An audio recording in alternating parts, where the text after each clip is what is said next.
Welcome to U.S. Immigration TV. Well, many people are confused as to which family members are and are not included under a family or employment-based petition. Now, what is important is that it is not only the circumstances that exist at the time the petition is filed, but also the circumstances that exist when the visa is available or the priority date is current. Because I know a lot of people, when they consult with me, they start talking about the circumstances that existed at the time the petition was filed.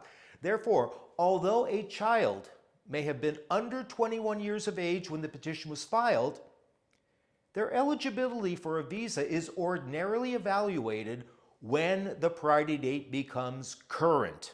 Now, there are several circumstances or events that may occur after a petition is filed that could affect a person's eligibility for a visa, such as marriage of the beneficiary, death of the petitioner, etc. So let's go through a couple of these items and see what effect they may have on a person's petition. Now, when a person is being petitioned by a parent, let's talk about marriage of beneficiary. Now, a petition may have been filed while the beneficiary was single. However, if that beneficiary later gets married, it could affect his or her eligibility for a visa, even though they were single at the time the petition was filed. For example, if a petition was filed by an immigrant or green card holder parent in the F2B category, a beneficiary, or meaning the son or daughter's marriage, voids the petition. You cannot argue or make the excuse that they were single when the petition was filed. They must remain single until they get their green card. And also, secret marriages are not allowed. Secret marriages are really secret only from the parents. The embassy is usually able to find those marriage contracts. And I also have situations where people say, but I paid someone so they would not record the marriage contract. If you go through a ceremony, you're considered married. Now, I want to be clear that if a person is under petition by a U.S. citizen parent, such as immediate relative or what's called F1, single adult child of U.S. citizen, compared to, let's say, under petition by an immigrant, then the situation is different. If the child marries, the petition may still be valid, but the waiting time for the visa would be at least 10 or more years longer.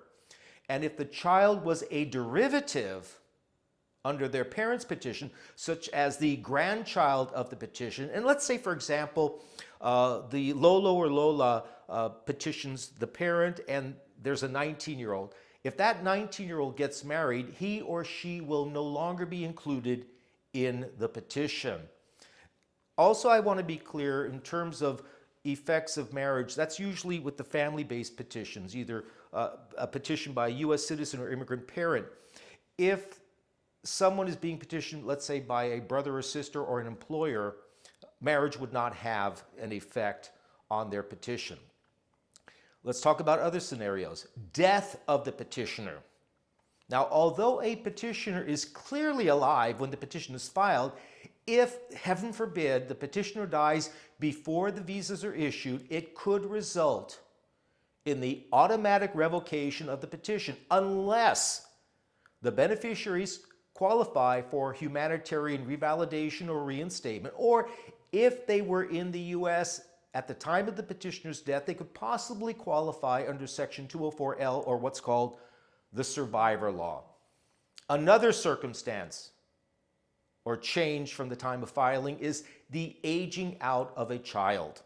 Although a child may have been under 21 years of age when the petition was filed, once they turn 21, they would have been considered to have aged out and no longer included under the petition. However, it could be possible the child may qualify for age-out benefits under the Child Status Protection Act, or CESPA, which has a mathematical formula for computing a child's age. And that's based on the length of time the petition was pending between the filing and approval and subtracting that time from the child's age. Now, I want to be clear though, for minor children of U.S. citizen parents, or what's called immediate relatives, there is no mathematical formula or computation. For those petitions, those immediate relative petitions, what is important, ironically, is that the petition be filed before the child's biological 21st birthday.